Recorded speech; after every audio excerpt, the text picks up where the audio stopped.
मातरम विद्यार्थियों। अर्थशास्त्र एवं भारतीय अर्थव्यवस्था में अभी तक हमने 30 प्रश्नों पर चर्चा कर ली है।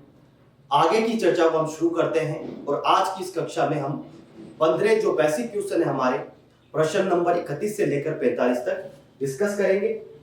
प्रश्न नंबर 31 आपकी स्क्रीन के सामने है। योजना आयोग के प्रथम अध्यक्ष एवं उपाध्यक्ष कौन थे? जैसा कि हमने अपनी पहली कक्षा में अर्थशास्त्र और अर्थव्यवस्था की डेफिनेशन के बारे में समझा। दूसरी क्लास में हमने समझा कि कैसे भारत में कि भारतीय अर्थव्यवस्था का नियोजन होता है, उसमें योजना आयोग का नाम आता है। और हम देखते हैं कि इसमें पूछा गया है योजना आयोग के प्रथम अध्यक्ष और उपाध्यक्ष कौन थे। प्रथम अध्यक्ष की बात करें तो पंडित जवाहरलाल नेहरू। क्यों? क्योंकि योजना आयोग के प्रथम अध्यक्ष कौन होते हैं? भारत के प्रधानमंत्री होते हैं। प्रथम उपाध्यक्ष की बात करें तो गुलजारी लाल नंदा थे। तो योजना आयोग की बात करें तो आपसे प्रश्न है पहला कि योजना आयोग की स्थापना किस समिति की सिफारिश पर की गई? किस समिति की सिफारिश पर की गई? दूसरा प्रश्न है योजना आयोग का गठन जो है उसका स्थापना वर्ष क्या है? तारीख भी आप बता दीजिए। तीसरा प्रश्न है कि योजना आयोग के जो अंतिम अध्यक्ष है यानी कि अंतिम अध्यक्ष का मतलब यह हुआ कि योजना आयोग का अब अस्तित्व नहीं रहा। योजना आयोग को भंग कर एक नया संस्थान बना दिया गया है जिसे आप न्यूज़पेपर में पढ़ते होंगे। नाम है नीति आयोग। नीति आयोग 1 जनवरी 2015 को नीति आयोग की स्थापना कर दी गई और योजना आयोग को भंग कर दिया गया। अंतिम अध्यक्ष की बात करें तो भारत के वर्तमान प्रधानमंत्री श्री नरेंद्र मोदी जी योजना आयोग के अंतिम अध्यक्ष रहे। और अंतिम उपाध्यक्ष की बात करें तो श्री मोंटेग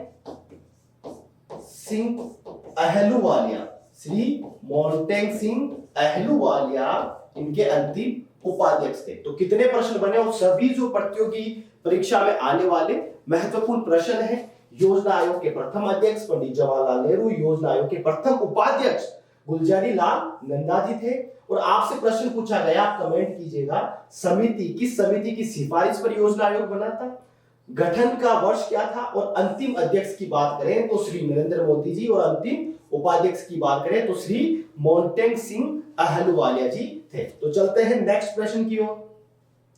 भारत की प्रथम पंचवर्षीय योजना 1951 से 1956 किस मॉडल पर आधारित थी? तो योजना आयोग का काम था भारत की आर्थिक विकास की दिशा और दशा को तय करना कि किस प्रकार से भारत में जो संसाधन है उसका बढ़िया से दोहन करें, अच्छे से विकास करें। और उसी के तहत एक चीज निकल के आती है पंचवर्षीय योजना। और हमने देखा पंचवर्षीय योजना जो थी वो यूएसएसआर, वर्तमान में हम देखते हैं रूस उसका एक बड़ा हिस्सा है, यूएसएसआर के मॉडल पर आधारित थी, सोवियत संघ के मॉडल पर आधारित पंचवर्षीय योजना थी। और पहली पंचवर्षीय योजना जो थी 1951 से 56 का इसका कार्यकाल था। और इसका जो मॉडल था यानी कि किस मॉडल पर आधारित थी, तो मॉडल था Herod-Domar model. Herod-Domar model basically क्या था कि इसमें कृषि विकास, मुख्यतः कृषि विकास पर सर्वाधिक बल दिया गया। तो भारत आजाद हुआ 1947 के बाद। 1947 के बाद देखते हैं कि योजना आयोग का गठन भी होता है। और योजना आयोग के गठन के बाद पंचवर्षीय योजना भारत के आर्थिक विकास के लिए शुरू की जाती है। 1951 से 56 जो पहली पंचवर्षीय योजना थी उसका जो फोकस था कि जो हम पढ़ के आए हैं प्राथमिक क्षेत्र, अर्थव्यवस्था के जो प्राथमिक क्षेत्र है जिसमें कृषि मुख्यतः आती है, उस पर फोकस किया गया कि भारत को मजबूत करने के लिए एग्रीकल्चर को, उसके फंडामेंटल, भारत की जो रीढ़ की हड्डी अर्थव्यवस्था की उसके फाउंडेशन को मजबूत करना जरूरी है। तो हर जगह किसी भी प्रकार का विकास करना हो उसके लिए आधारभूत चीजों का मजबूत होना बहुत जरूरी हो जाता है। तो काफी महत्वपूर्ण था हेरोड-डोमर मॉडल जिसने कृषि एग्रीकल्चर पर फोकस किया था। नेक्स्ट प्रश्न है प्रश्न नंबर 33। प्रथम पंचवर्षीय योजना के तहत भारत में कौन सी 3 बहुउद्देशीय परियोजनाएं मल्टीपर्पज प्रोजेक्ट प्रारंभ किए गए। आपकी स्क्रीन पर लिखा हुआ है भाखड़ा नागल परियोजना, दामोदर घाटी परियोजना, हीराकुंड बांध परियोजना, बहुउद्देशीय परियोजना, मल्टीपर्पज यानी कि जिसके बहुत सारे उद्देश्य हो। उद्देश्य क्या होगा कि जल जो पीने के लिए काम आए, पहला उद्देश्य हो सकता है। दूसरा, सिंचाई के लिए जल का उपयोग करना है। तीसरा, विद्युत ऊर्जा के लिए करना, इसका यूज करना है। ठीक है, तो पानी पीने के लिए, सिंचाई के लिए और विद्युत के लिए। तो इस प्रकार से बहुउद्देशीय परियोजना, और बहुउद्देशीय परियोजना को लेकर भारत के प्रथम प्रधानमंत्री पंडित जवाहरलाल नेहरू ने एक बड़ी बात कही थी कि ये जो परियोजनाएं हैं, ये जो बांध होते हैं, ये आधुनिक भारत के मंदिर हैं। आधुनिक भारत के मंदिर कौन है? जो आधारभूत ढांचा है, स्पेशली जो बड़े बड़े डैम हैं, जो बांध है, जो प्रोजेक्ट है। क्यों है? क्योंकि इससे भारत का आर्थिक जो मुकद्दर है वो तय होने वाला था। और भाखड़ा नागल परियोजना के बारे में हम बात करें, थोड़ी बेसिक सी बात कर ले भाखड़ा नागल परियोजना के बारे में। तो भाखड़ा नागल परियोजना के बारे में आपको सबसे इंपॉर्टेंट बात याद रखनी है कि पंजाब, हरियाणा, हिमाचल प्रदेश और हमारा राजस्थान, इन 4 राज्यों की संयुक्त परियोजना है भाखड़ा नागल परियोजना। इन 4 राज्यों को इस परियोजना से, इस प्रोजेक्ट से, इस बहुउद्देशीय परियोजना से बेनिफिट मिलता है। बेनिफिट कौन से? पानी मिलता है, सिंचाई के लिए विद्युत मिलता है। ठीक है, इन राज्यों से। और दूसरा, ये जो प्रोजेक्ट है भाखड़ा नागल परियोजना, ये सतलुज नदी से संबंधित है। सतलुज नदी या सतलुज नदी से संबंधित है, ये भी ध्यान में रखना है। और भारत की सबसे बड़ी बहुउद्देशीय परियोजना कहलाती है। भारत की सबसे बड़ी बहुउद्देशीय परियोजना कहलाती है भाखड़ा नागल परियोजना। दामोदर घाटी परियोजना के बारे में अगर हम बात करें, दामोदर घाटी परियोजना की अगर हम बात करें, तो ये जो परियोजना है स्वतंत्र भारत की, पहला फैक्ट आप याद रखिएगा, स्वतंत्र भारत की पहली बहुउद्देशीय परियोजना आपसे पूछ लिया जाए, स्वतंत्र भारत की पहली बहुउद्देशीय परियोजना पूछ लिया जाए तो दामोदर नदी घाटी परियोजना होगी। और इस प्रोजेक्ट का संबंध भारत के पश्चिम बंगाल व झारखंड राज्य से है। पश्चिम बंगाल व झारखंड राज्य से है, ये आपको ध्यान रखना है। अब हीराकुंड की बात करें, हीराकुंड परियोजना की बात करें, तो हीराकुंड परियोजना जो है उड़ीसा राज्य से स्पेशली मुख्यतः संबंधित है। तो बहुउद्देशीय परियोजना आधुनिक भारत का मंदिर कहा जाता है। पंडित जवाहरलाल नेहरू के द्वारा पहली पंचवर्षीय योजना, जिसका टारगेट था प्राथमिक सेक्टर यानी कि एग्रीकल्चर पर फोकस करना, और उसी के तहत नदी घाटी परियोजना का विकास भी किया जाता है। द्वितीय पंचवर्षीय योजना यानी कि पहली पंचवर्षीय योजना 5 सालों की 1951 से 56। अब द्वितीय पंचवर्षीय योजना की हम बात कर रहे हैं जो 56 से 61 तक चली थी। किस मॉडल पर आधारित थी? तो पहला जो मॉडल था हमने पढ़ के भी आए, हेरोल्ड डोमर का मॉडल, एग्रीकल्चर विकास करना उसका मेनली पर्पस था। अब ये मॉडल है पीसी महालनोबिस मॉडल। यदि आपसे पूछ लिया जाए पीसी महालनोबिस मॉडल का संबंध किससे है, तो द्वितीय पंचवर्षीय योजना से है, या द्वितीय पंचवर्षीय योजना जो जिस मॉडल पर आधारित है वो है महालनोबिस मॉडल। इसमें औद्योगिक क्षेत्र के विकास पर सबसे ज्यादा बल दिया गया। अर्थव्यवस्था का द्वितीय क्षेत्र, जिसे औद्योगिक क्षेत्र कहते हैं, जिसे इंडस्ट्रीज कहते हैं, उस पर फोकस किया गया कि अब एग्रीकल्चर तो पहली प्रोजेक्ट में आ गया, पहली पंचवर्षीय योजना में आ गया। अब दूसरी पंचवर्षीय योजना का टारगेट हो गया कि हमें अब भारत को आगे बढ़ाने के लिए, भारत के विकास को विस्तार देने के लिए क्या करना है, बड़े और भारी उद्योगों पर ध्यान देना है। और इसी मॉडल में, महालनोबिस मॉडल में ये कहा गया। और पीसी महालनोबिस कौन थे? पीसी महालनोबिस फेमस सांख्यिकीविद थे। कौन थे? भारत के फेमस सांख्यिकीविद थे। भारत के फेमस सांख्यिकीविद थे। और सांख्यिकीविद का मतलब होता है जो स्टैटिक्स होता है, जो डेटा होता है, उससे समझ लिया जाता है कि सांख्यिकीविद है। और भारत में सांख्यिकी का जनक भी पीसी महालनोबिस को कहा जाता है। और प्रति वर्ष 29 जून को सांख्यिकी दिवस मनाया जाता है। प्रति वर्ष 29 जून को कौन सा दिवस मनाया जाता है? महालनोबिस के जन्म दिवस के उपलक्ष्य में सांख्यिकी दिवस मनाया जाता है। तो आपको याद रखना है महालनोबिस मॉडल जो है औद्योगिक विकास से संबंधित है। द्वितीय पंचवर्षीय योजना की बात है 35 नंबर प्रश्न में। भारत की द्वितीय पंचवर्षीय योजना में किन बृहत लोहे इस्पात संयंत्रों आयरन स्टील प्लांट की स्थापना की गई?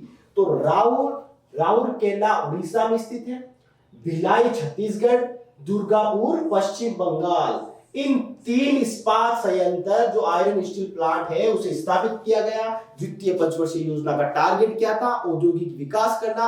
अब औद्योगिक विकास के लिए आपको बड़े बड़े प्लांट लगाने पड़ेंगे, स्टील प्लांट लगाने पड़ेंगे, तो उसी की दिशा में ये बड़ा कदम था।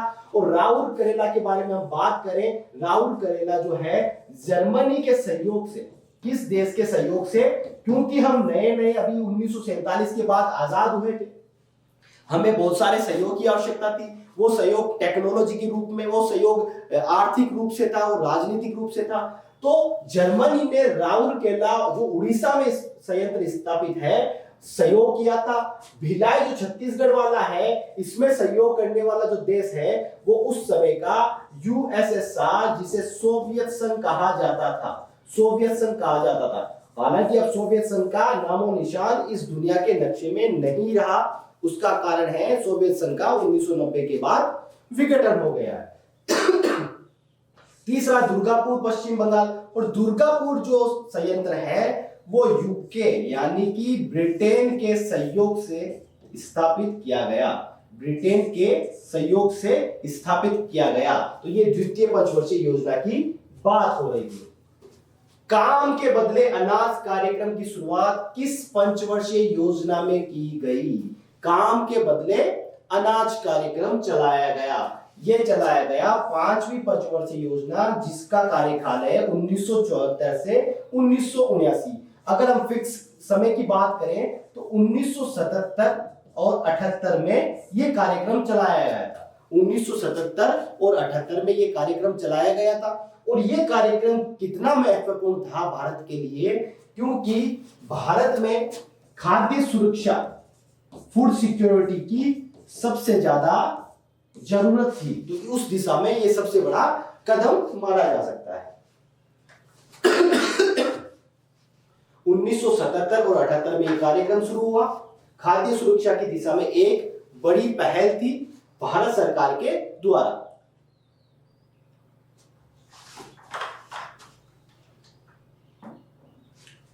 और हम देखते हैं कि अगर फूड सिक्योरिटी की बात करें वर्तमान में भारत में, तो हमें पता है भारत में खाद्य सुरक्षा के लिए 2013 में, कब? 2013 में खाद्य सुरक्षा कानून बन चुका है। खाद्य सुरक्षा कानून बन चुका है, यानी कि भारत की सरकार जो है भारत के प्रत्येक नागरिक को खाद्य सुरक्षा के कानून के तहत विधिक अधिकार है 2013 में बन चुका है। तो ये तो बात थी 5वीं पंचवर्षीय योजना के बारे में।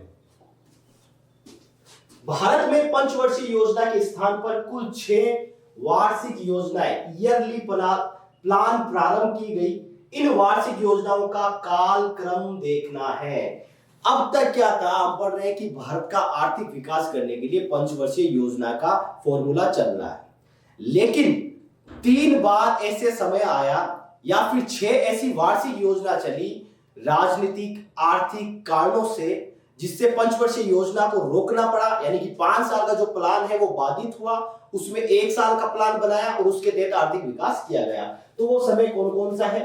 पहला टाइम पीरियड आया 1966 से 1969 में, यानी कि लगातार पंचवर्षीय योजना चल रही थी। 1951 से 56 पहली पंचवर्षीय योजना, 1956 से 61 दूसरी पंचवर्षीय योजना, 1961 से 66 तीसरी पंचवर्षीय योजना। लेकिन कुछ राजनीतिक और आर्थिक वजहों से 1966 में पहला एक पड़ाव आया जिसमें वार्षिक योजना शुरू की गई। फिर दूसरा पड़ाव आया 1979-80 में, जिसमें एक वार्षिक योजना शुरू की गई। और तीसरा पड़ाव आया 1992-90 से 92 में, 2 साल, यानी कि कुल 6 वार्षिक योजनाएं आ चुकी है। जो अभी तक की जो पंचवर्षीय योजनाएं हैं, अभी तक कुल 12 पंचवर्षीय योजना आई है। 12 पंचवर्षीय योजना आई है और इन 12 पंचवर्षीय योजनाओं के बीच में कुछ कारणों से 6 वार्षिक योजनाएं आई है, जिसमें हम 1966 वाला जो पीरियड है 66 से 69 के बीच में जो 3 वार्षिक योजना थी उसकी वजहों पर जाएं, उनके कारणों को खंगाले। तो आप ये देखिएगा, जब आप इतिहास को पढ़ोगे या फिर कुछ अखबारों को पढ़ोगे या कुछ किताबों को पढ़ोगे तो 1960 से 70 के दशक में 1960 से 70 के दशक में क्या होता है, 1962 में चीन के साथ हमारा युद्ध होता है, चीन के साथ हमारा क्या होता है, युद्ध होता है। 1965 में पाकिस्तान के साथ हमारा युद्ध होता है, पाकिस्तान के साथ हमारा युद्ध होता है। तो यानी कि अंतरराष्ट्रीय स्तर पर हम अपनी सीमाओं के स्तर पर अपने पड़ोसियों से युद्ध कर रहे हैं, हमारे युद्ध चल रहे हैं, पहली वजह ये है। दूसरा हम देखते हैं कि आंतरिक भारत में यानी कि भारत के अंदरूनी हिस्से में एक बड़ी प्रॉब्लम इसी दशक में नक्सलवाद जन्म ले रही है, नक्सलवाद की प्रॉब्लम जन्म ले रही है, ठीक है। और तीसरी बात हम देख रहे हैं कि अकाल भी पड़ रहे हैं, लगातार अकाल भी पड़ रहे हैं, तो यानी कि भूखमरी की समस्याएं आ रही है। तो उन सभी वजहों से, राजनीतिक आर्थिक वजहों से 1966 से 69 में हमने क्या करा, ब्रेक लिया, वार्षिक योजना को शुरू किया। फिर 1979-80 एक दूसरा पीरियड आता है जिसमें घरेलू राजनीतिक वजह रही, क्योंकि 1977 में क्या होता है, 1977 में क्या होता है, पहली बार केंद्र में कोई गैर कांग्रेसी सरकार बनती है, जिसका नेतृत्व मोरारजी देसाई कर रहे थे। तो उन्होंने पंचवर्षीय योजना को बदलकर वार्षिक योजना ला दी। फिर तीसरा बार आता है 1990 से 92। ये आर्थिक वजहों से, भारत आर्थिक संकट से 1990 के दशक में से गुजर रहा था, आर्थिक संकट से, इस कारण यह वार्षिक योजनाएं आई। तो कुल मिला के बात है 6 वार्षिक योजनाएं हैं, उनका आपको टाइम पीरियड याद रखना है। भारत की अंतिम पंचवर्षीय योजना कौन सी थी, इसकी समयावधि टाइम पीरियड भी हमें लिखना है। 12वीं पंचवर्षीय योजना भारत की अंतिम पंचवर्षीय योजना थी, जिसका समयावधि 2012 से 17 था, यानी कि 12 से 17 तक का टाइम पीरियड था, अंतिम पंचवर्षीय योजना थी। इसके बाद क्या होता है, इसके बाद भारत का आर्थिक विकास कैसे होता है, तो हमने ये भी देखा कि योजना आयोग को भंग करके नीति आयोग 2015 में बना दिया जाता है। अब भारत का जो आर्थिक विकास होगा वो काम कर रहा है नीति आयोग, एक थिंक टैंक के रूप में काम कर रहा है, वही प्लान बताता है, वो अलग अलग तरीके के प्लान बताता है। तो 12वीं पंचवर्षीय योजना अंतिम पंचवर्षीय योजना थी, और 12वीं पंचवर्षीय योजना में आपको ध्यान क्या रखना है, आपको ध्यान रखना है कि 12वीं पंचवर्षीय योजना की थीम क्या है, तीव्र, अधिक समावेशी और धारणीय विकास। ये प्रश्न पूछ लिया जाता है, तीव्र, अधिक समावेशी और धारणीय विकास, ये 12वीं पंचवर्षीय योजना की थीम थी। फास्ट हमने डेवलपमेंट करना है, समावेशी करना है, लेकिन सस्टेनेबल तरीके का करना है, यानी कि पर्यावरण को बचाते हुए हमें डेवलपमेंट करना है। और 12वीं पंचवर्षीय योजना में 10% का टारगेट रखा गया कि 10% की ग्रोथ से हम भारत का विकास करेंगे। तो अब तक 12वीं पंचवर्षीय योजना पहली से लेकर 12 कुल पंचवर्षीय योजना आयोग द्वारा लाई गई और भारत का जो आर्थिक विकास है उसके माध्यम से पूरा किया गया। अब नेक्स्ट और नया टॉपिक शुरू हो रहा है। अब तक हम पंचवर्षीय योजनाओं की बात कर रहे थे और उसका मेन लक्ष्य होता था भारत का आर्थिक विकास कैसे करना है। यहां एक शब्द आ रहा है, हरित क्रांति का क्या आशय है, ग्रीन रेवोल्यूशन से क्या आशय है। तो हम पढ़ते हैं 1966-67 ईस्वी में भारत में कृषि उत्पादन में हुई अप्रत्याशित वृद्धि, अनएक्सपेक्टेड ग्रोथ को हरित क्रांति की संज्ञा दी गई। इससे भारत तत्कालीन समय में खाद्यान्न की दृष्टि से आत्मनिर्भर देशों की श्रेणी में शामिल हो गया।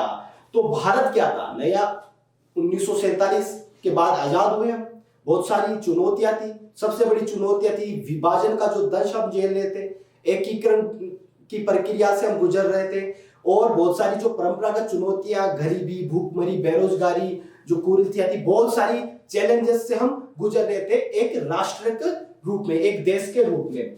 लेकिन उसके साथ हम देखते हैं कि 1960 से 70 का जो दशक था वो काफी हमारे लिए चैलेंजिंग था, चुनौती भरा था। 1960 से 70 का दशक, तो थोड़ी सी कहानी को समझने की कोशिश करते हैं। 1960 से 70 के दशक में, हालांकि पिछले क्वेश्चन में हमने कुछ बातें करी कि हम क्या कर रहे थे, अंतरराष्ट्रीय स्तर पर चीन और पाकिस्तान के साथ हमारे युद्ध हो गए थे। चीन और पाकिस्तान के साथ क्या हो गया था, युद्ध हो गए थे हमारे, ठीक है। दूसरी बात हम देखते हैं कि आंतरिक चुनौतियों से भी हम गुजर रहे थे। आंतरिक चुनौतियों से मतलब, आंतरिक चैलेंजेस से मतलब कि हम नक्सलवाद की समस्या से, नक्सलवाद क्या है, नक्सलवाद क्या है, एक वैचारिक हिंसा कह सकते हैं, एक वैचारिक हिंसा जो भारत में एक बड़ी प्रॉब्लम है, ठीक है। पश्चिम बंगाल से ये मूवमेंट, आंदोलन शुरू होता है, लेकिन हम अब भी देखते हैं, अगर न्यूज़पेपर आप पढ़ते हो, कि नक्सलवाद के कारण, ठीक है, काफी प्रॉब्लम होती है, हिंसाएं होती है। तो नक्सलवाद की प्रॉब्लम से लड़ रहे थे, और आतंकवादी चैलेंजेस भी यहाँ थे, आतंकवादी चैलेंजेस भी थे। और सबसे बड़ी कि हमारी जो बेसिक नीड है, रोटी कपड़ा मकान, कहते हैं ना बेसिक नीड, रोटी कपड़ा मकान, और स्पेशली रोटी, काफी अकाल पड़ रहे थे भारत में। और भारत उस स्थिति में नहीं था इस दशक तक कि हम अपने नागरिकों की जो खाद्य सुरक्षा है, जो उनकी बेसिक आवश्यकता है, जो उनकी भोजन है, उसकी व्यवस्था कर सके, और स्पेशली इन चैलेंजेसों के साथ। और भी कई चैलेंज थे, और साथ ही साथ हम देख रहे थे कि यहाँ हम आत्मनिर्भर नहीं थे, आत्मनिर्भर नहीं थे, हम विदेशों पर खाद्यान्न के लिए निर्भर थे। हम अमेरिका से रिक्वेस्ट करते थे, हम यूरोप के देशों से रिक्वेस्ट करते थे, लेकिन हमें पता है कि अगर हम रिक्वेस्ट किसी से करते हैं, किसी पर निर्भर रहते हैं, ठीक है, तो हमें बहुत सारे समझौते भी करने पड़ते हैं, हमें अपनी डिग्निटी के साथ भी समझौता करना पड़ सकता है। तो ये भी बड़ी प्रॉब्लम थी। तो इनसे ये एक चीजें चल रही थी, और दूसरी हम देख रहे थे, ये एक पृष्ठभूमि थी, यहाँ ये चीजें चल रही थी। और इसी पृष्ठभूमि में 1966-67 में भारत को लीड कर रहे थे लाल बहादुर शास्त्री। भारत के दूसरे प्रधानमंत्री लाल बहादुर शास्त्री एक अद्भुत पर्सनालिटी, एक सादगी का एक बड़ा उदाहरण कह सकते हैं, लाल बहादुर शास्त्री। और लाल बहादुर शास्त्री ने इसी पृष्ठभूमि में, हम अंतरराष्ट्रीय स्तर पर लड़ रहे हैं, हम अपनी सीमाओं से हमारे जवान लड़ रहे हैं, ठीक है, हमारे जो बेसिक नीड है, रोटी कपड़ा मकान के लिए, एग्रीकल्चर के लिए किसान लड़ रहे हैं। इसी पृष्ठभूमि में लाल बहादुर शास्त्री ने एक स्लोगन, एक नारा दिया, एक ऐतिहासिक नारा दिया, जिससे कहते हैं जय जवान जय किसान। और साथ ही साथ इन्होंने एक एग्जाम्पल सेट किया कि ये जो खाद्य असुरक्षा थी, जो भूखमरी की प्रॉब्लम थी, उसमें ये क्या करते थे, पूरे देश से रिक्वेस्ट करी लाल बहादुर शास्त्री जी ने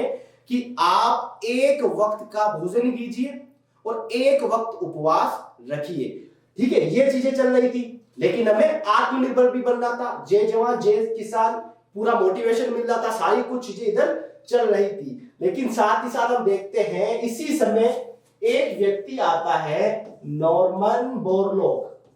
क्या नाम है, नॉर्मन बोरलॉग, एक फेमस कह सकते हैं कृषि वैज्ञानिक, जो नए नए एक्सपेरिमेंट कर रहा था खाद्यान्न के उत्पादन को बढ़ाने के लिए, प्रोडक्शन को बढ़ाने के लिए। और उसी की दिशा में इसने क्या किया, उन्नत किस्म के बीज, उन्नत किस्म के बीज, स्पेशली गेहूं और चावल के उन्नत किस्म के बीजों को इसने खोज निकाला, ठीक है। एक्सपेरिमेंट इसका सफल हुआ, और ये अमेरिका में, लैटिन अमेरिका में ये प्रयोग सफल हुए इसके। और जैसे ही प्रयोग सफल हुए, प्रोडक्शन बढ़ा, ठीक है, प्रोडक्शन बढ़ा, तो पूरी दुनिया में और स्पेशली भारत में, भारत की सरकार इससे प्रभावित हुई। और एक व्यक्ति है भारत में, एम.एस. स्वामीनाथन, वे काफी प्रभावित हुए। और एम.एस. स्वामीनाथन भी नॉर्मन बोरलॉग की तरह कृषि वैज्ञानिक है भारत के, कृषि वैज्ञानिक हैं। नॉर्मन बोरलॉग को इसी कारण से, क्योंकि उन्होंने खाद्य उत्पादन में नए बीजों को खोज निकाला, विश्व में हरित क्रांति के जनक कहते हैं। नॉर्मन बोरलॉग को क्या कहते हैं? विश्व में हरित क्रांति का जनक कौन है? फादर ऑफ ग्रीन रेवोल्यूशन कौन है? Norman Borlaug. और इसी से प्रेरित होकर भारत के एम एस स्वामीनाथन, जिसे भारत में हरित क्रांति लाने का श्रेय एम एस स्वामीनाथन को जाता है। तो ये सारी चीजें चल रही थी, और जैसे ही हरित क्रांति आती है, भारत जो है खाद्य उत्पादन भारत में अप्रत्याशित रूप से बढ़ जाता है। हम जो है आत्मनिर्भर होते हैं और एक बड़ी जो उपलब्धि है वो हासिल हो जाती है। हरित क्रांति के बारे में हमने समझ लिया कि हरित क्रांति बेसिकली एग्रीकल्चर से संबंधित है, खाद्यान्न उत्पादन को बढ़ाने से संबंधित है। अब हरित क्रांति के घटकों की बात हो रही है, कंपोनेंट्स की बात हो रही है, तो 4 मुख्यतः घटक की बात कर सकते हैं। उच्च गुणवत्ता युक्त बीज का इस्तेमाल किया जाता था। तो क्वालिटी सबसे इंपॉर्टेंट चीज होती है कि कोई चीज अच्छी कैसे होगी? अच्छी होगी जब उसका बीजारोपण, उसके बीज सीड्स जो है वो अच्छे होंगे। तो सबसे पहली इंपॉर्टेंट बात। दूसरी, आधुनिक कृषिगत उपकरण का इस्तेमाल किया जाने लगा। रासायनिक उर्वरकों का इस्तेमाल से खाद्यान्न उत्पादन बढ़ा और प्रॉपर पर्याप्त सिंचाई सुविधा की भी व्यवस्था हुई। इन 4 मूलभूत घटकों के कारण हरित क्रांति की दिशा में एक सफल हम कह सकते हैं उपलब्धि हासिल हुई। अभी हम पढ़ भी चुके हैं, भारत में हरित क्रांति के जनक कौन है? Doctor M S Swaminathan. और आपको ये भी न्यूज़पेपर में, अगर न्यूज़पेपर लगातार पढ़ते रहते हो तो एग्रीकल्चर में किसानों से जुड़ी हुई आपको सुनते होंगे minimum support price, MSP minimum support price, न्यूनतम समर्थन मूल्य। तो न्यूनतम समर्थन मूल्य कृषि सुधार को लेकर एक स्वामीनाथन आयोग भी सरकार ने गठित किया था। तो भारत में हरित क्रांति के जनक डॉक्टर एम एस स्वामीनाथन थे। हरित क्रांति के कोई 2 लाभ, कोई भी प्रोजेक्ट जब हम लाते हैं, कोई रेवोल्यूशन जब लाते हैं, उसके दोनों साइड्स होते हैं। तो इसमें हम बेनिफिट की बात कर रहे हैं, लाभ की बात कर रहे हैं। तो पहला लाभ है खाद्यान्न से हम क्या हुए? आत्मनिर्भर हुए। भाई क्या हुआ? अच्छी किस्म के बीज, उन्नत किस्म के बीज इस्तेमाल हुए, तो क्या होगा? तो खाद्यान्न क्या हुआ? बढ़ा। उत्पादन क्या हुआ? बढ़ने लगा। खाद्यान्न उत्पादन में वृद्धि हुई। पहली बात, जब खाद्यान्न उत्पादन में वृद्धि होगी तो हम क्या होंगे? खाद्यान्न की आत्मनिर्भर होंगे। जब आत्मनिर्भर होंगे तो विदेशों से जो आयात होता था, विदेशी आयात में कमी आएगी। तो ये लाभ हुआ। और साथ ही साथ कृषि उत्पादन में वृद्धि से औद्योगिक विकास भी होता है, क्योंकि हरित क्रांति में क्या था? आधुनिक कृषि के उपकरण इस्तेमाल किए जा रहे थे। ठीक है, तो उस तरीके से इंडस्ट्री का विकास भी होने लगा और बहुत सारे हुए, जैसे कि रोजगार मिला, ग्रामीण रोजगार भी बढ़ा। ये भी एक बड़ा लाभ था। ठीक है, किसानों की आमदनी भी बढ़ी। नेक्स्ट प्रश्न की ओर चलते हैं। हरित क्रांति का दूसरा साइड यानी कि नेगेटिव इफेक्ट देखते हैं। हरित क्रांति के 3 नकारात्मक प्रभाव।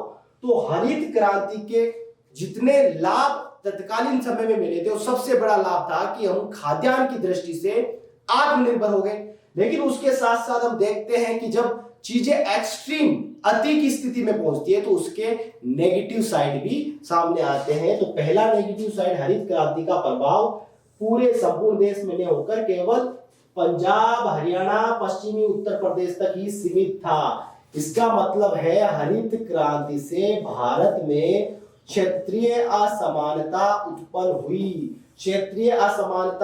हुई। क्यों? क्योंकि पंजाब, हरियाणा, पश्चिमी यूपी, यहां ज्यादा फोकस किया गया। ठीक है, और यहाँ के किसानों को ज्यादा लाभ मिला। और भारत के दूसरे हिस्से में, पूर्वोत्तर का हिस्सा, महाराष्ट्र का कुछ हिस्सा, दक्षिण भारत के कुछ हिस्से, वहां इनको लाभ नहीं हुआ। तो क्षेत्रीय असमानता हुई। कुछ किसान धनी बनकर आए, कुछ किसान वैसे के वैसे ही उनकी स्थिति रही।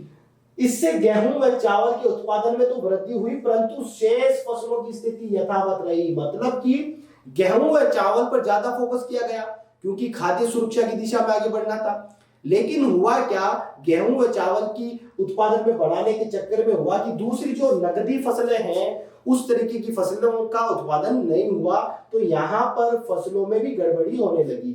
रासायनिक उर्वरकों का इस्तेमाल करना पड़ेगा ज्यादा उत्पादन के लिए, तो रासायनिक उर्वरकों का अधिक प्रयोग से भूमि की उर्वरा शक्ति जो है वो कम हुई, यानी कि मृदा की जो शक्ति होती है उर्वर जो खत्म हो जाती है, और किसानों की लागत भी बढ़ी। यानी कहने का मतलब है भूमि की उर्वरता शक्ति कम हो रही है रासायनिक उर्वरकों का ज्यादा इस्तेमाल करने से।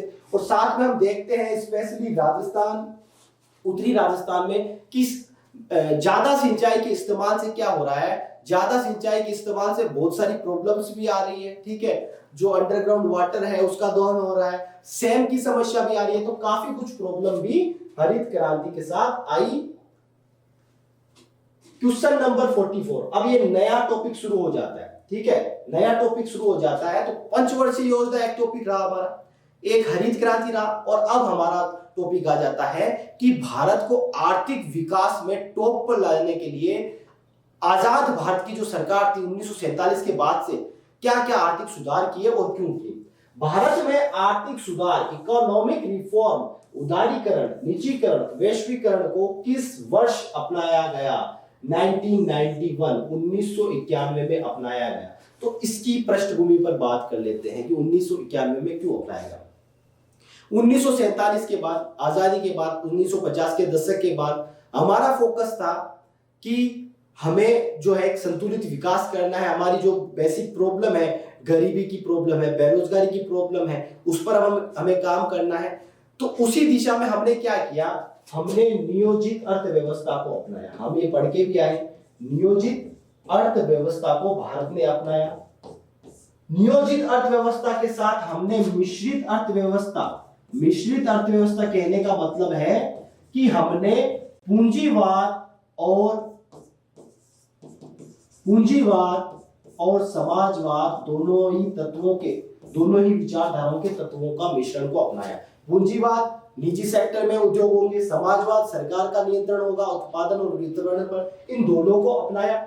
लेकिन हमने क्या किया, हमने पूरी अर्थव्यवस्था को उदारीकृत नहीं किया, उसका पूरी तरीके से निजीकरण नहीं किया और न ही वैश्वीकरण किया, यानी कि पूरी तरीके से पूरे विश्व के लिए अपनी इकोनॉमी को, भारत की अर्थव्यवस्था को ओपन नहीं किया था। ठीक है, 1991 से पहले तक ये स्थिति थी। और साथ में हम देखते हैं इसकी बहुत सारी वजह भी थी।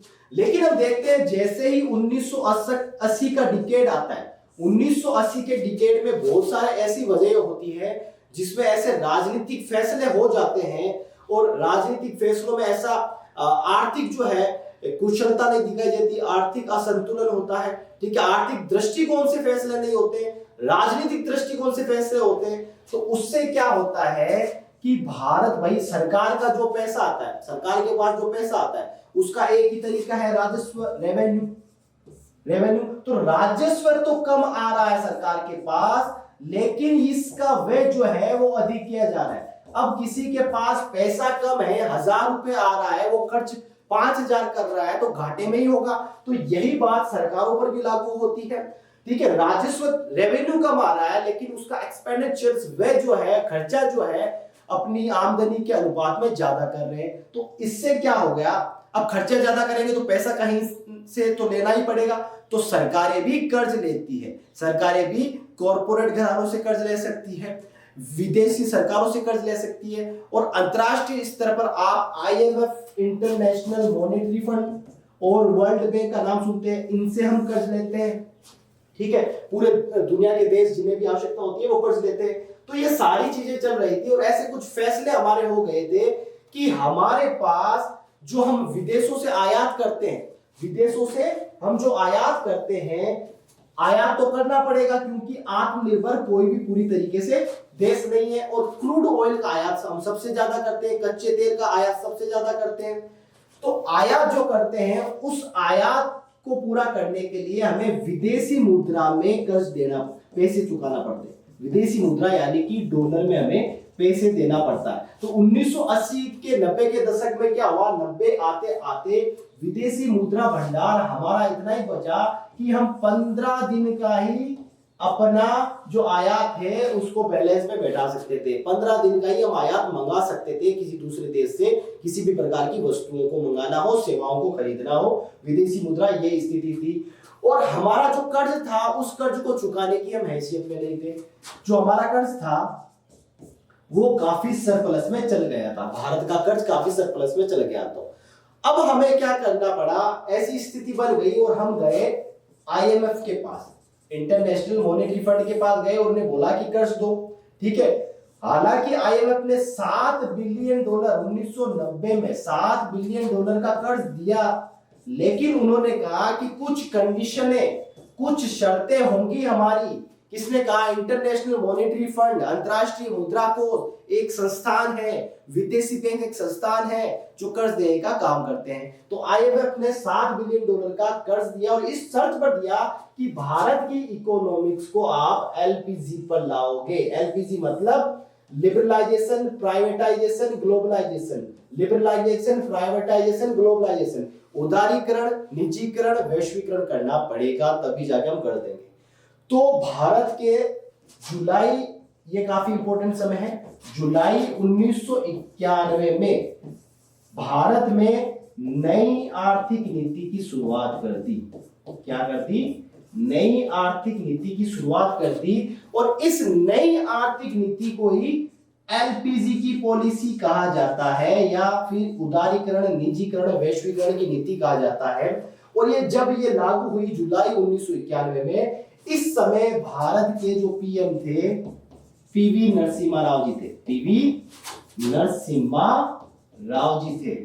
तो ये मतलब आप इस डाटा को देखकर घबराइए मत, बस कहानी को समझने की कोशिश कीजिए कि क्या सिनेरियो चल रहा था, क्या परिस्थितियां थी उस समय, क्या माहौल चल रहा था। ठीक है, पीवी नरसिम्हा राव जी प्रधानमंत्री थे और इस समय का मतलब जुलाई 1991 में मनमोहन सिंह, श्री मनमोहन सिंह जो आगे भारत के प्रधानमंत्री भी बने 10 सालों तक, मनमोहन सिंह जी फाइनेंस मिनिस्टर थे, वित्त मंत्री भी थे। ठीक है, तो ये उदारीकरण, निजीकरण, नया आर्थिक सुधार ये 1991 में शुरू हो गया। तब से लेकर अलग तरीके के हमारे आर्थिक सुधार चल रहे हैं। जैसे कि 2017 में हमने देखा कि जीएसटी को लागू किया, वस्तु एवं सेवा कर को लागू किया। 2016 में देखा कि सरकार ने एक बड़ा बोल्ड डिसीजन लिया कि जो मुद्रा, जो प्रचलित मुद्रा थी उसका विमुद्रीकरण कर दिया, नोट को नोटबंदी कर दी, जिसे आम भाषा में बोलते हैं। तो ये आर्थिक दिशा में उठाए गए कदम थे।